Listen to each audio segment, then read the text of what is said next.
Hello there guys and welcome to another episode of Genuine Chit-Chat. This week I'm joined by Scott Weatherly of the 20th Century Geek and Stories Out of Time and Space podcasts. Now if you're unfamiliar with Scott, obviously you can go check out his podcasts, but you can also check out episode 107 of Genuine Chit-Chat, because that's when Scott came on the podcast initially, where we tried to talk about H.P. Lovecraft, but we both ended up getting distracted and talking about sci-fi crossovers and special effects and all kinds of other things. So if you haven't already listened to episode 107, go check that out. But for this episode, it is focusing on the fantasy horror author H.P. Lovecraft. Now, this chat is split into two parts, so this is part one. Part two will be out next week for all of you usual listeners. Anyone who is a supporter on Patreon, which you can do for only £2 or $3 a month, have already got access to part two of this chat. So for clarity, Patreons get early access to part two of this chat, and next week, when part two of this chat drops for you regular listeners, part three of the chat will drop for the Patreon listeners, and part three will drop the following week for you guys. Just for clarity, part 3 isn't about Lovecraft at all. It's about a completely different subject matter. We talk about Moon Knight, which is why I've split it into 3 parts.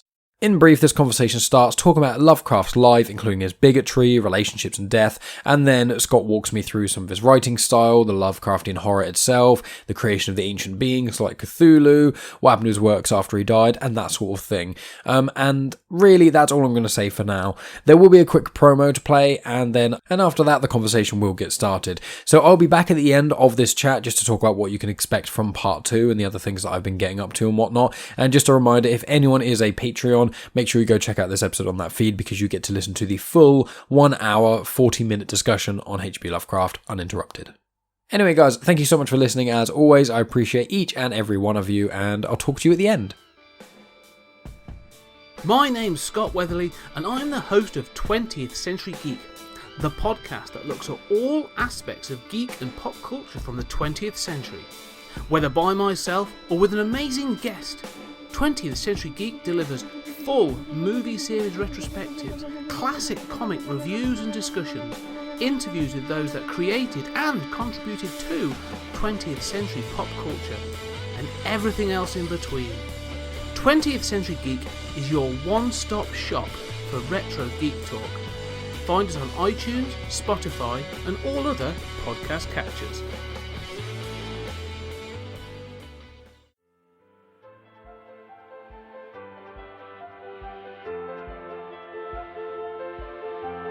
Welcome to Genuine Chit-Chat, where we have honest conversations with interesting people.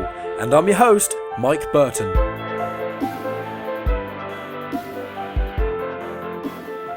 I am here today with Scott Weatherly of the 20th Century Geek podcast and also Stories Out of Time and Space.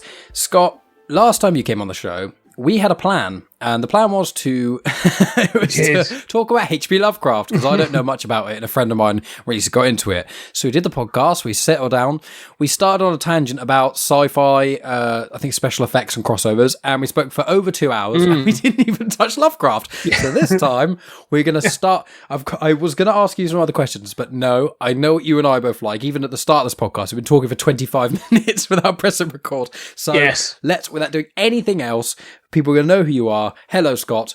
H.P. Lovecraft. Right. I know. Yes. This, I'm going to basically be the audience here, because I imagine most people have the same peripheral knowledge that I have, which is he is a prolific writer. He created some of the most important things that impacted and are still impacting pop culture and sci-fi and that sort of thing today. He created Cthulhu, which is probably the biggest thing that people know of that's his. And also, he wasn't a very nice person for the most part. So that's about everything I know. Yeah, he's a difficult character. To say he wasn't a nice person is probably a little bit of a misnomer. Like his politics, let's put it that way, weren't progressive. Impressive. I want to be clear that I'm not going to be making excuses for his politics. However, I'm not going to say of the day. They really weren't. He was a bigot and he was a racist. Like, there's no doubt about that. However, it's interesting to see where it comes from. Because Lovecraft as a person is an interesting bloke. He was a very sort of he had aspirations, and he had a self-image that was never really fulfilled within his own lifetime. He came from a well-to-do family. his background and his history. His family were of money. They came from originally they were English. They came across and emigrated to America, and there was this idea of him coming from not quite aristocracy, but well-to-do stock. Yeah, and so he had this impression of himself as being relatively superior to a lot of people, and it all went to pot basically because his dad, when he was very young, his dad died of syphilis. And it's important that's important mainly because his dad was committed to a hospital and then eventually sort of like an insane asylum, and it was kept from him for many, many years. It was basically, your dad's had a nervous breakdown and sort of stress and all this other stuff, rather than no, he was out doing stuff with ladies of the night and caught syphilis. And so he had this thing, and then eventually, so he was raised by his mother and two aunts in a very sort of matriarchal household, and really doted on as a kid. So he was quite a sickly kid and all sort of stuff, allegedly.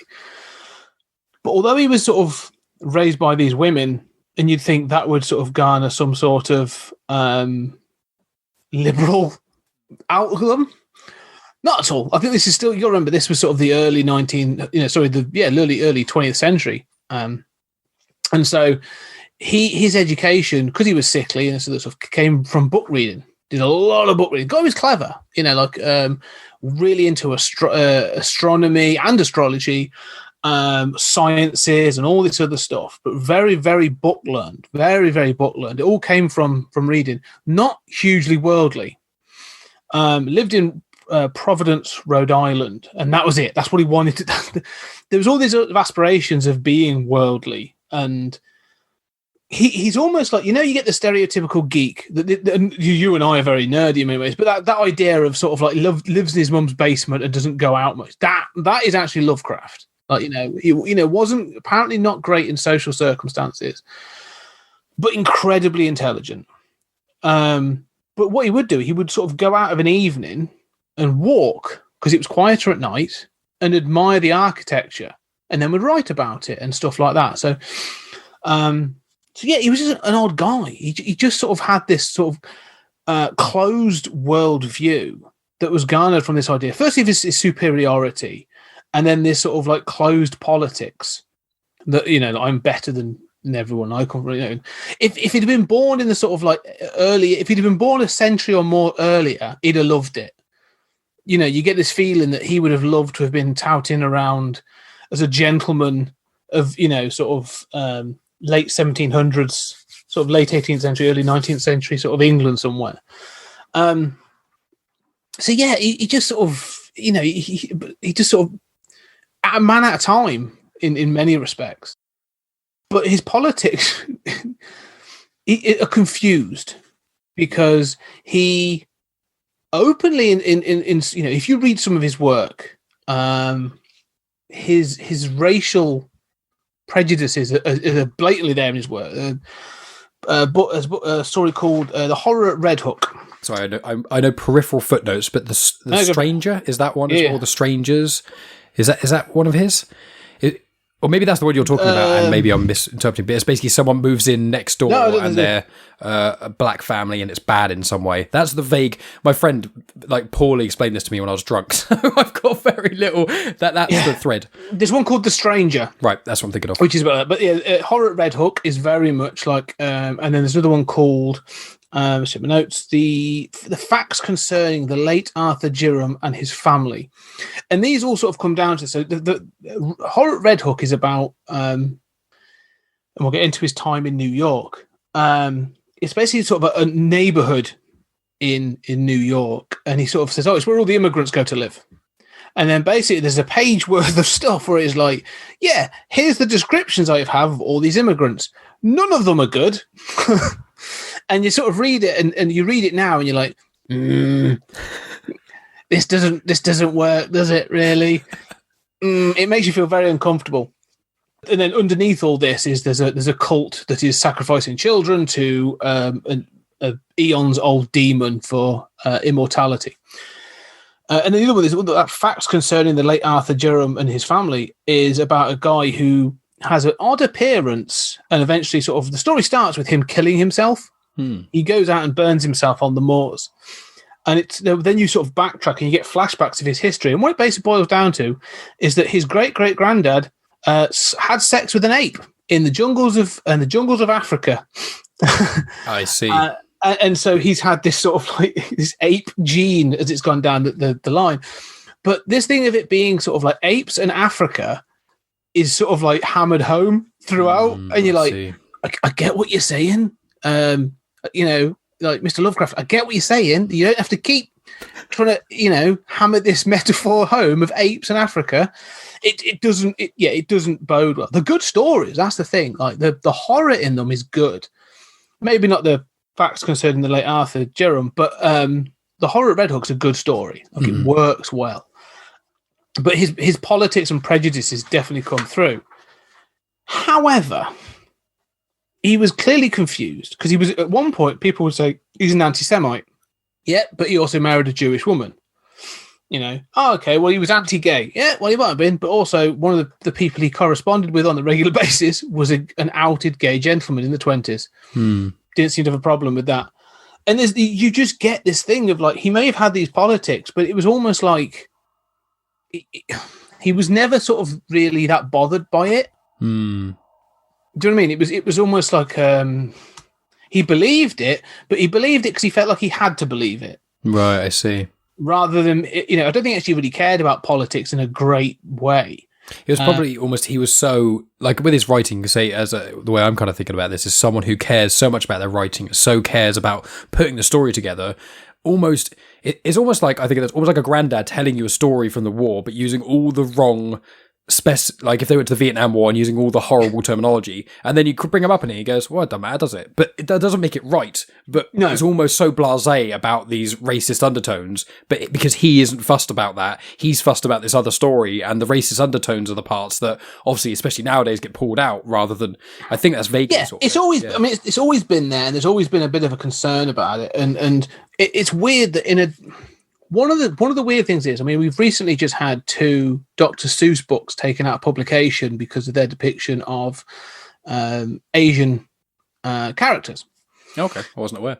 Okay, well, so there's been a bit of a hoo-ha. There's, everyone on the right is like, oh, they're cancelling Dr. Seuss, and you go, not really, just 2 books out of like hundreds. But the thing is, there's an estate. There's a Dr. Seuss estate. There is an organisation that watches over and sort of the legacy of that author in his content. There's none of that for Lovecraft. Lovecraft is pretty much, I think, at this point, all in the public domain. Right. There's probably a couple that aren't, of the stories, but mostly they're all in the public domain. There is no one. So it's hard to cancel Lovecraft. There are people that have pointed out and even programs, most recently, Lovecraft Country was originally a book and is now a show, is confronting it head on, but you can't really cancel something when it's in the public. It's like a virus. It's out there now. Lovecraftian horror sort of exists. And luckily, though, it's his mythos and the Lovecraftian horror elements that have survived, that breed and go on, rather than his, his vile right-wing politics. And I think that's just worth noting. I mean, it's not. I don't want to focus on that predominantly, but like you say, yeah, he wasn't great, but I think he was also rather, not say confused, but I think he was probably a bit more liberal than he would probably even admit to himself. Yeah, and I will say as well, to clarify, yourself and my friend Reese, who's been on the show a couple times, and I think I've spoken to someone else. Every person I spoke to about Lovecraft, they always say his writing, so much of it, there's so much genius in there, but I've never spoken to anyone about Lovecraft and they don't say, but. And then the whole thing about his politics were off. There's so many things when you read his books, you got to be aware that when you read certain parts, they at the time did not translate well. Today, they definitely do not translate well. If you can, so we're both clarifying here to any listeners, we're not here to talk about the politics of H.P. Lovecraft, but I'm glad that Scott, you confirmed that aspect of it, because that is one of the big sort of asterisk marks you have to put by Lovecraft by saying, look, we're not saying his politics are right, but it's undeniable how his writing has impacted culture. And that is, in essence, what we want to talk about sort of more so in that regard.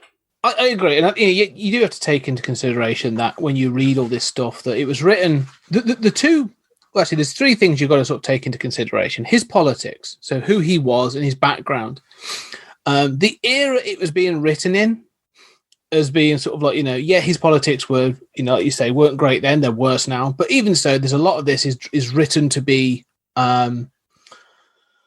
for the people of that time. Mm-hmm. But more than that, a lot of these stories were written for pulp magazines, and that's the key thing. And you said about how important he is, mm-hmm. and he is. Like, Lovecraft is probably one of the most important people in the history of the development and evolution of horror and sci-fi in that respect. However, he wasn't successful during his lifetime. He had stories printed. Mostly in Tales to Astonish or Weird Tales in these magazines, pulp magazines, and they were enough to sort of make a bit of a living. But he was living in poverty for the most part of his life, mm-hmm. And he wanted that big break. He wanted to be taken seriously. He wanted to be, you see it in some of his other writings, like these short stories. Then birth the larger stories. The Mountains of Madness, the case of Charles Dexter Ward, some of these longer stories where he's really trying to try for something better and bigger and that sort of thing. It never landed. It wasn't actually until after his death that a few people that were fans and were devotees of him really pushed his legacy.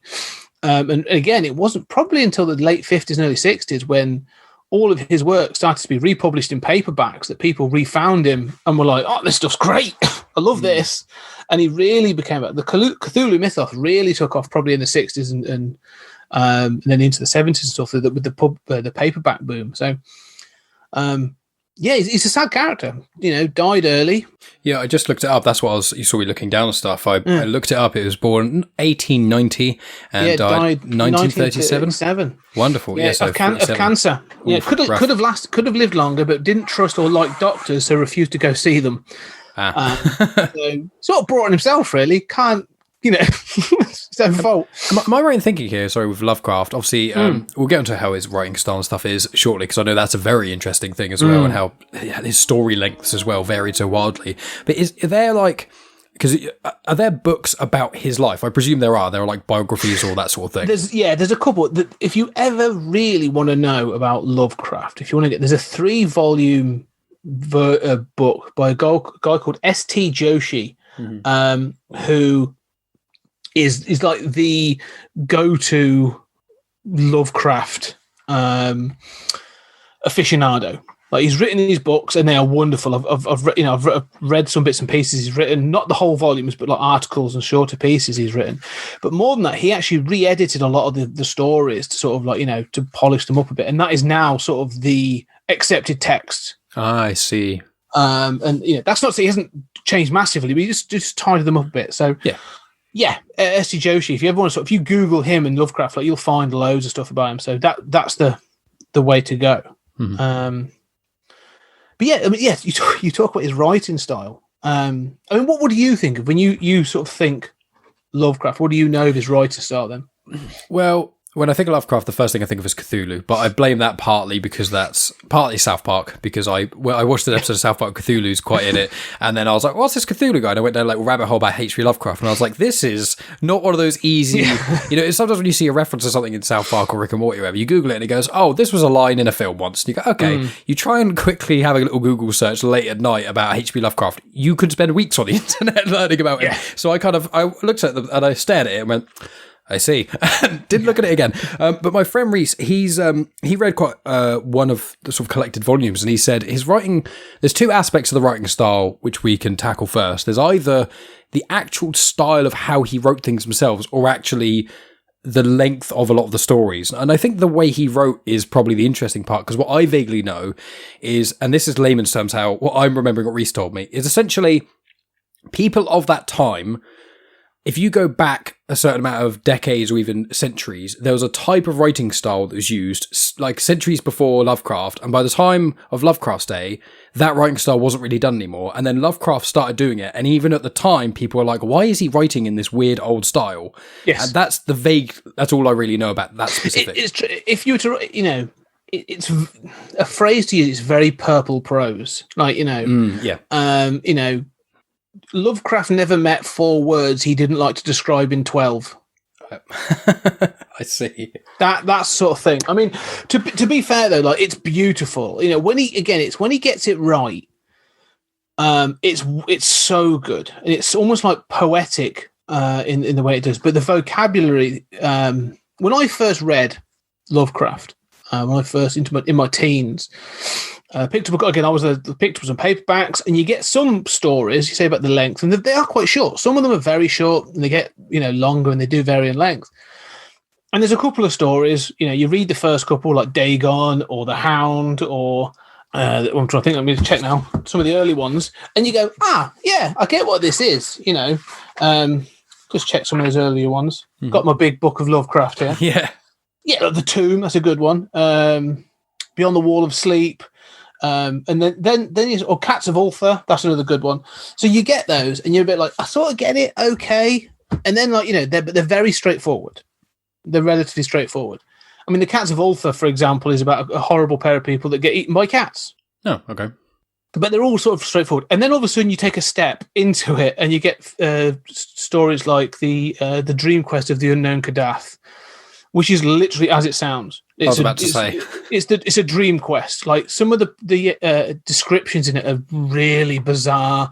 And there's one called The Silver Ship, which is about a guy going up on a silver ship that was a cloud, and it goes off to this place, and it's really bizarre. And after a while, you sort of get to a point where some of the vocabulary, like, I've got to stop. Where's that dictionary? Or where's dictionary.com? What does this word mean? In some of the descriptions. So it's not...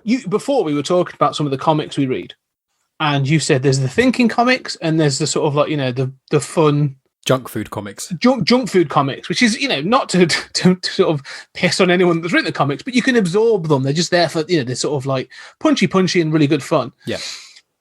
Lovecraft is not punchy, or good fun. Like, if you're going to sit down to read a Lovecraft, if you're going to sit down and read Lovecraft, like, you are sitting down to read Lovecraft, like, and hopefully you'll be absorbed into it.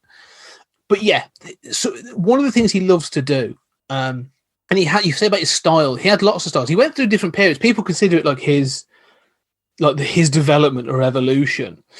And it's quite clear that he was heavily influenced by two key people. Edgar Allan Poe, who's, you talk about his writing style. It's Edgar Allan Poe, that writing style, that early 18th century early 19th century writing style that he tries to emulate.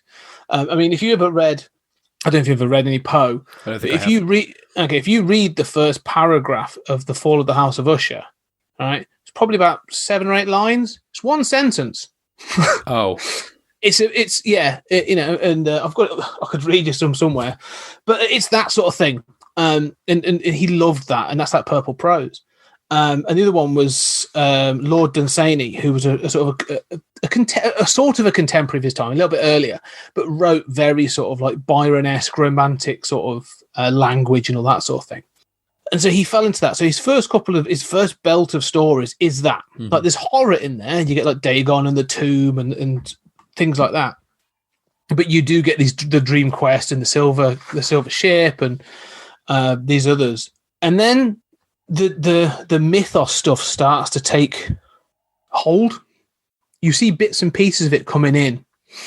If I remember rightly, if I was looking at, you get this sort of like, because a lot of it is like fantasy. His early stuff is fantasy, like the Cats of Ulthar, like I said, the White Ship, sorry, not the Silver Ship, the White Ship, the transition of Juan Romero, Beyond the Wall of Sleep. All these stories are sort of like there's elements of science and stuff there, but it's very fantasy based in this sort of romanticism. And then he meets and marries his wife, Sonia Green. And Sonia's she's a Jewish woman from a Jewish family, so this again puts his paid to this idea of him being an anti-Semite, which is, people are like, yeah, he's confused, or he didn't really, believe his own politics. But she was ambitious, and she was a writer and a journalist, and so she moved them from Providence, Rhode Island, to New York. And he absolutely, excuse the language, but fucking hated it. He was a profuse letter writer. Wrote hundreds and hundreds and hundreds of letters to people, including people like Robert Bloch and Robert E. Howard, quick side note: he wrote a letter. He was corresponding with this person, and the person was like, "Well, when you're available, I think they were in Florida. When you're available, you should come and visit and spend the summer." Turns out it's a 16-year-old boy. Doesn't stop Lovecraft. Turns up for 2 weeks. All right then. But in the day, that was fine. He became incredibly close with this lad, and they became like a mentor and student. It's kind of relationship. It's one of those weird things where, like, we're not NAMBLA here, the National Association of Man-Boy Love. That's a South Park reference. It is one of those weird things where, once again, not trying to be a Lovecraftian apologist, but it's one of those things where it's like, if a grown-up man is corresponding with a 16-year-old boy, that is really weird. But that does not mean 100% of the time it is nefarious and damaging to both of them. I'm not saying people should do that, but it's one of those weird things, isn't it? Where it's just like, that sounds strange. Well, but nothing bad happened. Yeah. Okay, fair enough. No, but it came about because I forget the lad's name, but it's worth googling because it's an interesting story. But he sent Lovecraft a story, and Lovecraft basically edited it and sent it back and said, "Yeah, there's something good here. Think about this." Oh, okay. And they just became friends. And the age was irrelevant to Lovecraft. He just loved to talk. Like, he wrote like hundreds and hundreds of letters. Like, it was just a thing. But in his letters, whilst he's in New York, like he is sort of like, "I hate this place. It's full of immigrants. It's dirty. It's closed in. I hate it." And you start to get like the stories like the horror at Red Hook, Shadow over Innsmouth, all these stories about dirty people's the wrong word, but like what I would consider to be like a polluted gene pool. So it's clearly him venting this sort of repulsion that he felt. And it should be noted that although he was married, she left him before they were divorced. I think she left him. I've got it here. She left him in 33, but didn't divorce him. Well, she didn't divorce him. He died in 37, so they were 4 years separated. Oh, okay. But he sort of like he hated it that much that he was just venting all the time. So she was like basically like, "Bugger off, like, I can't be doing with you." But he vented it into his writing, and it really comes through. But it made him turn a corner, and that's when you really get like the Cthulhu mythos and all these other stories. So it sort of weirdly benefited him in being there. So, but that sort of like leads him into the third stage. You get this sort of like before New York, in New York, after New York, right? And after New York, and he goes back to Providence, sort of like he feels freer, and he just really focuses on his work. And that's where you get everything that you've talked about. The growth of the Cthulhu mythos comes post New York, and it sort of he sort of defines and refines his writing to be what we now know as Lovecraftian horror. So it took a while, but he got there. That's not to say these stories before weren't good. I love some of the early stories. But yeah, so have you ever read any Lovecraft? No, I haven't. No, Reese said to me about reading some of it, but it's one of those things that one of the reasons I want to speak to you about it was because it's one of those things that does really interest me. And right at the end, if I remember, I'll ask you for like a little reading list and I'll make a note of it and things of just sort of, because the thing is what I heard when Reese, he had like a collected volume or something, and he said that it's like, he said it's weird because it's basically anthology stories, but there is like common threads through them. And he was like, when he says the one he was reading, he was like, because I asked him the basic questions. I was like, "Oh, is Cthulhu in it?" And he said, "Yes and no." And I was like, "What do you mean?" He said, "There's not one big, 300-page story about Cthulhu. It's not like that." He said there'll be one story and it will end by someone seeing some being and that'll be the end of it. And then stories and stories and stories and stories and stories later, there'll be someone who's just seen the same being, and it's how their life is impacted by seeing that thing. And he said there's just these loads of little, tiny, almost crumbs for quite a while. I assume, as you say, the stages of him. But he just said what he's been reading, and he's like, but Cthulhu isn't the best part of Lovecraft. He's like, it's a really cool part, but he's like, it's just something about the universe he creates, but it's not like, it's not like Star Wars where every single release connects to every other release ever. It's not like that. He said there's just this universe where things seem to happen, and occasionally they connect. Think about it this way. The way to sort of think about it is, imagine the Marvel universe, right? So if you're watching the MCU, but you're not actually following the Avengers, you're following someone well off onto the periphery. The extras. Yeah, it's that sort of thing. And that's what makes Lovecraft so fascinating, is because his stories all exist in the same world, or at least the Cthulhu Mythos stories all exist in the same world. And what they are connected by is a couple of things, basically like a pantheon of gods these otherworldly beings, and these again need to be sort of defined again in eras. So during Lovecraft's writing, they're just sort of like the other gods. Is what they are, really, and that's when you get like Cthulhu, and there's a bunch of others. I've got, so some of my favorites. I love the wording. So you've got like Cthulhu, and it's one of the, again, if you look at these, all right, you got to. It's useful to have something like Siri, say this for me, sort of thing. You have Cthulhu, Nyarlathotep, Yog-Sothoth, Azathoth, and then they've got Shoggoths as their servants. And it's this sort of idea that there's these ancient beings, and they're not gods in the sense that we would understand there's a creator. They're just these interdimensional ancient beings that used to rule the world and rule space. And they've fallen into some sort of like deep sleep that's close to death, but not quite. And so they exist on the periphery of our universe. But every now and then they sort of seep in. Something will seep in. So, for example, with Cthulhu, the story of Cthulhu, actually, the Call of Cthulhu, as it's called, is literally about it's a story inside a story inside a story. So it's 3 different stories, sort of like Easter egg, or what they call it, like a Russian doll inside each other. And it's about this idea that there is a place where there is a being called Cthulhu, and Cthulhu is this great monster, huge, flabby, giant sea monster whose face is like a giant octopus with tentacles but has bat wings and all this other stuff. But he's sleeping, and in his sleeping, actually, he might be waking because he's sending out psychic rays. And so people are having, these artists and these other people are having these visions or going insane and all this other stuff. And then there's another story that's part of it, that's these detectives are going into, I think, the bayou, so I think it's Louisiana, and they're looking into this cult of Cthulhu, and they witness one of these rituals. And it's all interwoven, but like, it's a small story, all in all. Like, at no point does Cthulhu raise out of the water and destroy the world. Like, you never get the payoff. Like, it's never like, Thanos never turns up, sort of thing. So you never actually meet Cthulhu, but you just get these things. But I'm listening to one at the moment, The Whisper in Darkness. And the whole story is letter correspondence between these 2 people, where one guy's a professor. It's just 2 professors or 2 scholars talking. And one of them lives out in the sticks. And he's like, I keep hearing stuff in the woods, and I think I'm being stalked. And then it sort of grows. And like, I've heard voices. My dogs are being attacked. I'm hearing these creatures. And then he starts sending evidence of like the voices, and he refers to Yog-Sothoth and Azathoth. And he's like, they keep chanting these rituals. And now I find out they've got human members of their team as well. I believe they're the Shoggoths. And you go, oh, what the fuck's a Shoggoth? And so you read all that.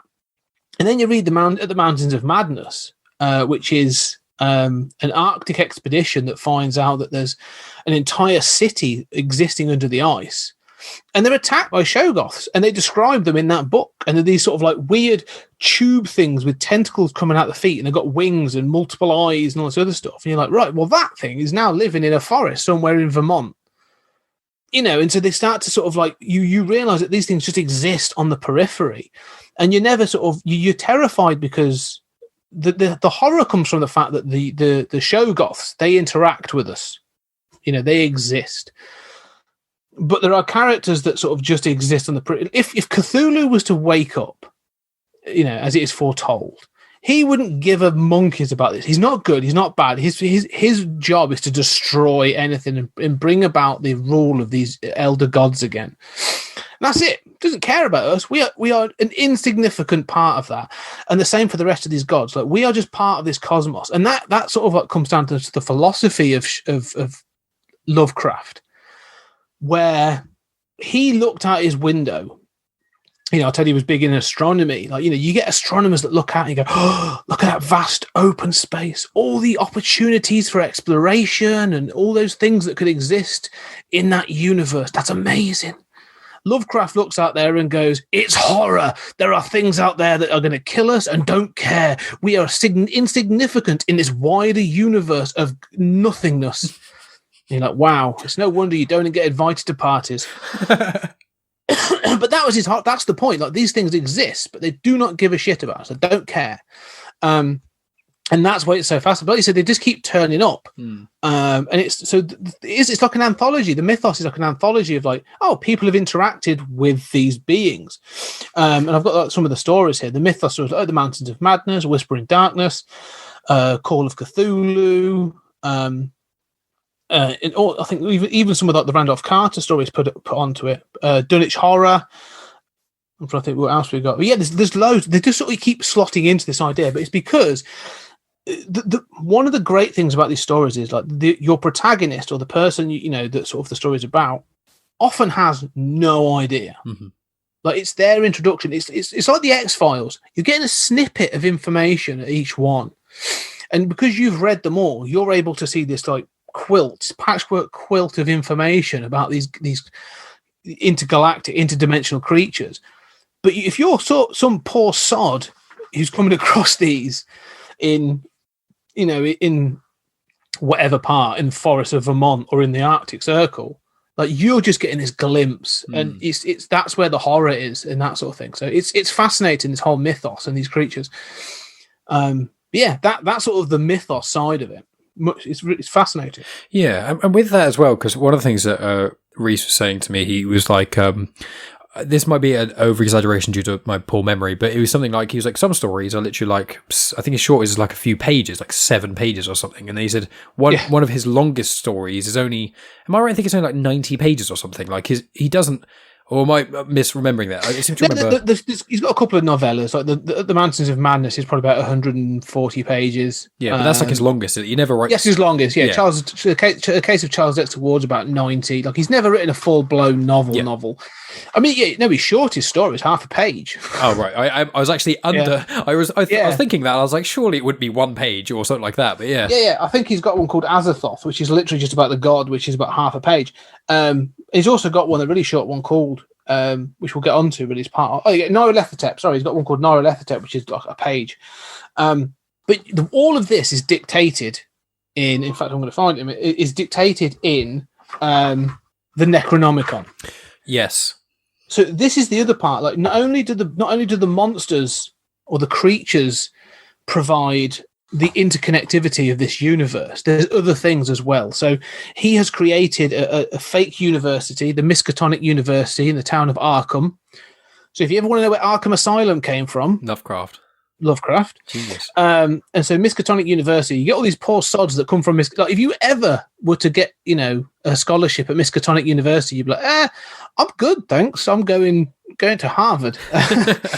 So this Miskatonic University has a lot of these scholars, and one of the things that Miskatonic has is a copy of the Necronomicon. And so the Necronomicon is, I'm going to find the damn thing. It's basically a book, and it's a book that was written by the mad Arab Abdul al-Hazred. That's it. Abdul al-Hazred is this guy, and he was basically this ancient Arab scholar who started to get into the occult and experienced all these things and basically documented it all. Right. And then this book, the original is destroyed, but then they find out there's been copies and it's got translated into these different languages. And so they, I think the one at Miskatonic is a Greek version, but there's a Latin version and a German version somewhere. And it basically sort of lists out all these gods and these creatures and then the rituals that can be used to bring them about and all this other stuff. And so this Necronomicon gets referenced throughout, like it'll get thrown in as a bit of a, are you listening? Sort of as a sort of a reference. And that's one of those other things. So, literally the Whisper in Darkness one I'm listening to at the moment, like the guy, one of the professors goes to Miskatonic. And at one point, some of the stuff that the guy he's talking to references, and he goes, I better check that. I believe that's in one of these books. And he lists out these books, and one of them is the Necronomicon. Right.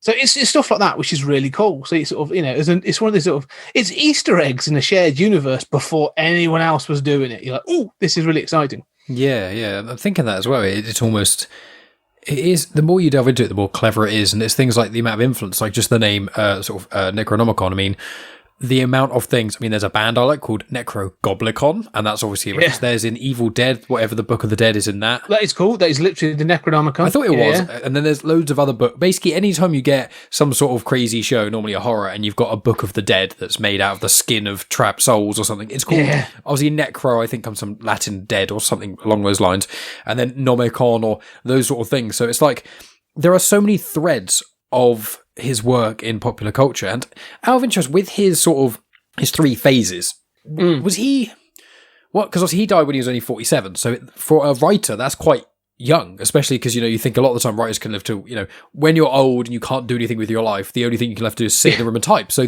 in theory, writers a lot of the time can live quite long lives.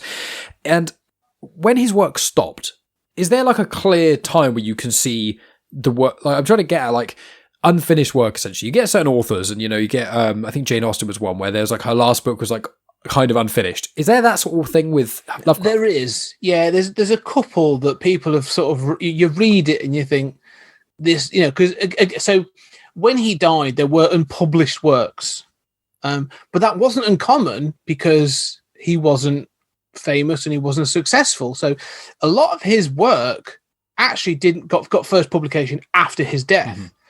And there are ones where you go, oh, yeah, this is the finished article. Like, it was published after his death, but it was clearly ready and it's very good. There are others that you read and you do sort of go, I've read early versions of them, and you sort of go, yeah, okay, this was probably a first or second draft. And you can, it's obviously towards the end of his life. And that's where S.T. Joshi's come in, though, and tied some of that stuff up. But, it was August Derleth and... let's find his name. And Clark Ashton Smith. They were the 2 guys that really pushed for Lovecraft's legacy after he died, and published a lot of his stuff actually. And so without them, we wouldn't really be having this conversation. Like, he would have fallen into obscurity, which is fascinating to me because of how, like you said, the impact he's had on today's. I mean, you think of a modern horror writer. Some of the biggies. Stephen King, Clive Barker, Dean Koontz, all those sort of big names. Like, all of them, you can read some of their books and go, yeah, okay. It is a really prime example. Tommy Knockers from Stephen, even like Hellraiser or Hellbound Heart, the Lovecraftian elements of those stories is, it's clear.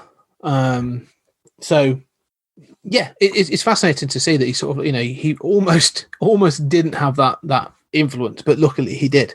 Do we know why these 2 people were they like mates of his? Did they own the flat he was in? Oh, they were. Okay. No, they were devotees of him. They were corresponding. They were many often, people read letters and stuff. Yeah, right. So he would send them versions, and when he died, I think they went and got a lot of his stuff and the unpublished material and stuff. So they believed in him. It's one of those weird ones where they're like, no, he's good, and people need to see this. And they thought more than that. They thought there was money to be made in it, and there clearly was. But yeah, it's a fascinating sort of little bit of fortuitous that he managed to get into that.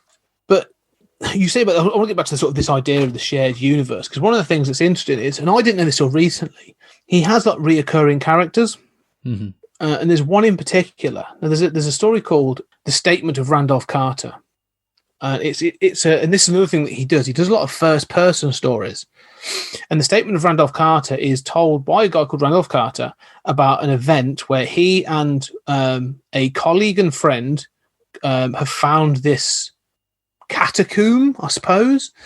And between them, like, they go and they investigate it, and his friend goes down there into this catacomb, and they've got this like phone. And the end of the story is Carter stood at the end of this phone line in this graveyard, listening, and his friend's going on down these tunnels. And he's going, "Oh, it's bloody scary down here. You won't believe the things I'm seeing."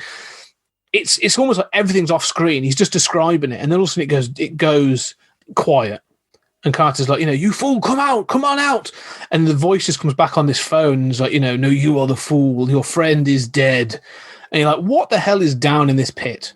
It's a great little story because it's really, it really builds up tension and stuff. But it was only recently that I found out that Randolph Carter is one of his prime reoccurring characters.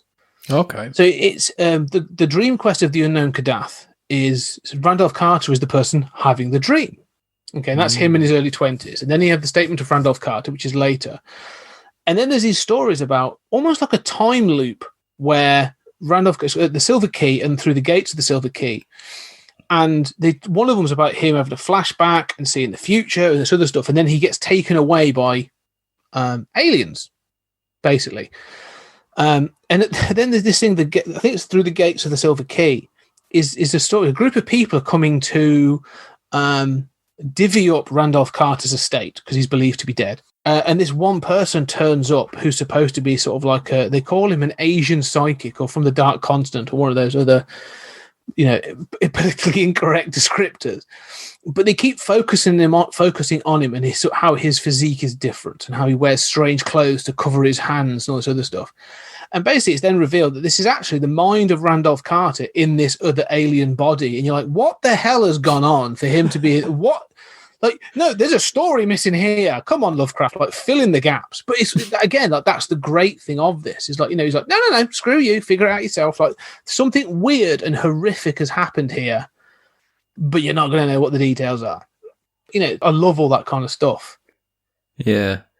It is mental, like hearing about some of the aspects. Like I assume not, but have you read like all Lovecraft, or is there so much it's impossible to read? Like what quantity are we talking? You could read all of it. I wouldn't want to. I wouldn't recommend all of it. Yeah, there are stories that you'd go. I've probably read a good portion, and there's more. There's stories I'm like, I've really got to read that. Like I want to go back and read like at the Mountains of Madness.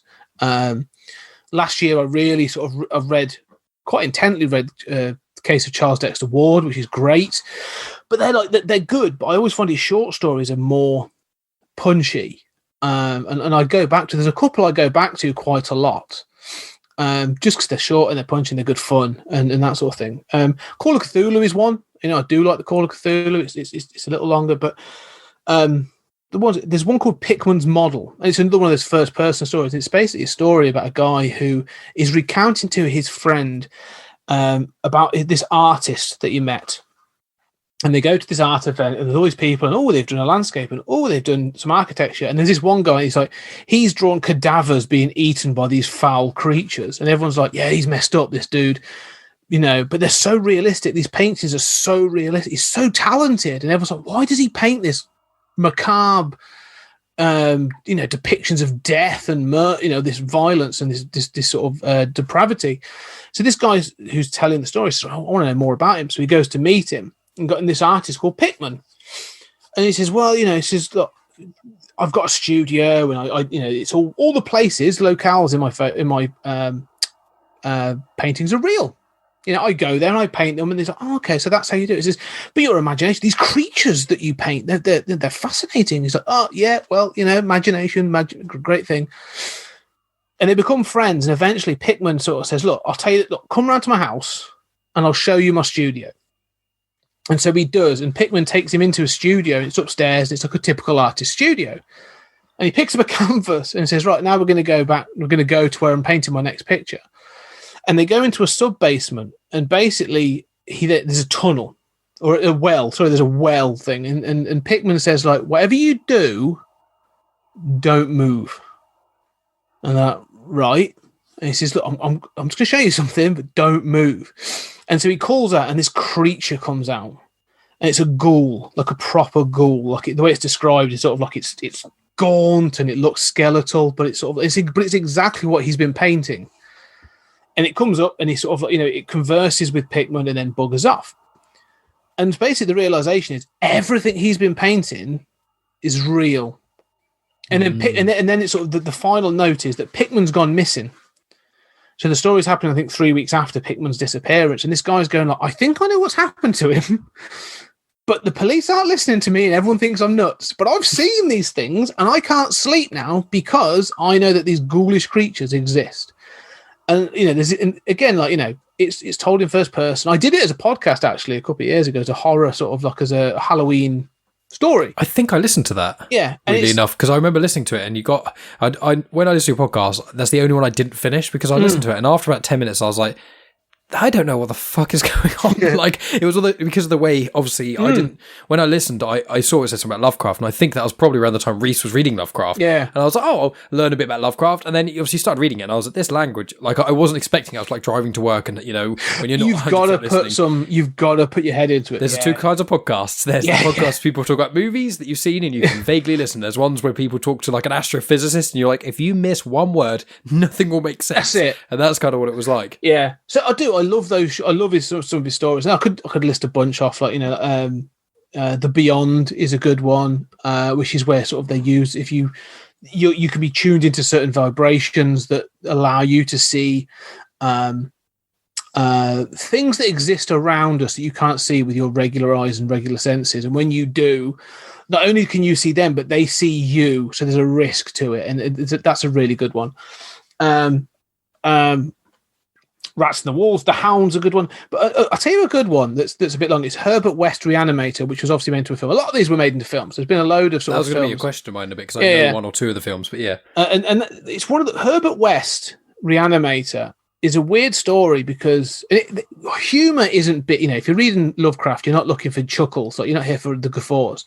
But Herbert West Reanimator is kind of funny in a weird sort of like sardonic way. Like, they reanimate the dead and they're like, well, we better move on then because we're going to get found out here. Off we go. And they go to the next location. And there's this sort of like, this traveling from place to place and then basically fucking up when they're there and going, all right, off to the next one. But it's a great story with a great ending. And the ending of that book is fantastic. I won't spoil the end of that book because that story, because that's got a really good one. But yeah, no, the good thing about these stories, I find, is they're so revisitable. Like, I can just go back to these and sort of, you know, you do go like, what is this? Like, you know, and I do have favourites. Shadow of Innsmouth is another good one where he has, you know, we've said about like his first person stories and their accounts that he does, and then he has, like I say, this collection which I've referred to as his fucking non-human things. Basically, like, you've got the Dunwich horror, which basically you get, or Dunwich horror if you're American. Recounts the story of this boy who is growing incredibly fast and seems to be incredibly intelligent, but is very deformed. And then you find out that he is birthed of an alien encounter, of an interdimensional alien encounter, which is weird. Facts concerning the late Arthur German, which is obviously about apes. And then Shadow of Innsmouth, which is the history of a small village copulating with fish people. It gets, you know... It's one of those things where it's sort of like, it's never expressly head on. It's never said. It's not like, and then they started doing it. It's just sort of like, over generations, people's features started to change and the fish people started to populate the town. And you're like, well, you know how? You're just not sort of saying it. And that's the end of part 1. Thanks as always for tuning in, guys. Part 2 will be released next week at the usual time, but if you can't wait that long and if you also want to support the show, please head over to patreon.com/genuine chit-chat, where you will not only get part 2 of this chat right now, because part 1 and part 2 on Patreon were released in one go as one full unsplit episode, but in addition to that, you also get my Afterthoughts show, which I record 2 episodes of that a week with my girlfriend Megan. We basically watch TV shows, movies, documentaries, a variety of things, and then give our thoughts on them. There's Star Wars episodes up there. We've done a Captain America rewatch. We've watched a documentary called Murder Among the Mormons, The Queen's Gambit, The Watchmen Director's Cut movie, Witcher Series 1, loads of them. But also, if you go on there right now and you're not too sure, if you go on there, you can get 2 episodes completely for free, which is The Witcher Series 1 and Star Wars The Phantom Menace. And both of those total about half an hour, 40 minutes or so. So you get a good amount of content there. And if you do become a monthly supporter, you'll get about 40 minutes a week of Afterthoughts, which is, you know, about 2.5, 3 hours of extra content per month. Plus, you get early access to any time I split things into part 1 or part 2. You'll get access to the part 2 a week earlier than everyone else. And for this podcast, next week when part 2 gets dropped, the third part of my conversation with Scott will get dropped on Patreon, which is all about Moon Knight. So I've released it as a kind of, it will be a separate thing. But yeah, please check out Patreon if you haven't already. Take a little gander and let me know what you think. If you guys would join it, but there's a specific reason why you aren't looking to, because either it costs too much or there's not enough on there, whatever, let me know. I'd be interested to hear, and I may even take your suggestions. So to confirm, this week is Lovecraft, next week is going to be part 2 of the Lovecraft chat, and then next week is going to be, it was recorded at the same time as my chat with Scott, but we decided to talk about Moon Knight, and we spoke about it for like 40 minutes, almost uninterrupted, so part 3 will be that. After that, I have got an episode recording due next week with a gentleman named Matthew B. Lloyd, who, if anyone listens to my Star Wars podcast and subscribes to Comics in Motion, will know that he has a show on there every other Monday for classic comics, which is comics from the Golden Age, which is like the 40s and 50s and things, which is a really, really interesting show. And he actually has some Star Wars comics from newspaper clippings, basically, which were out in 1978, I think it was. So it was like a year after the original Star Wars came out, before Empire Strikes Back was a thing. So he's going to come on the show. We're going to talk about some of the really old school Star Wars comics and whatnot. And also I've got a chat recording due the day after that, so on the Tuesday next week, with a gentleman who is an actor who also does a lot of on-stage performances. And I'd be really interested to hear sort of how it is different acting in a film to on stage. And I think he's met Dame Judi Dench as well, which is quite cool. So there's lots of little bits and pieces here of that. I've got other recordings due in the future as well. In March, I should be organising a recording with 3 different individuals who have had very different hands in Star Wars content in very different ways. So I'm very excited about those guys. But if you do support on Patreon, in the next week, I am putting up a guest list of all of the confirmed guests, all of the recordings I've already got, and then all of the ones that are kind of in the ether, which are soon to be recorded. So you get a good idea of what you can expect from Genuine Chit-Chat going forward. So I've plugged my Patreon, I've mentioned my other show, Star Wars Comics in Canon, and I've talked about what's coming up. So I'm not going to, ramble at you guys any longer.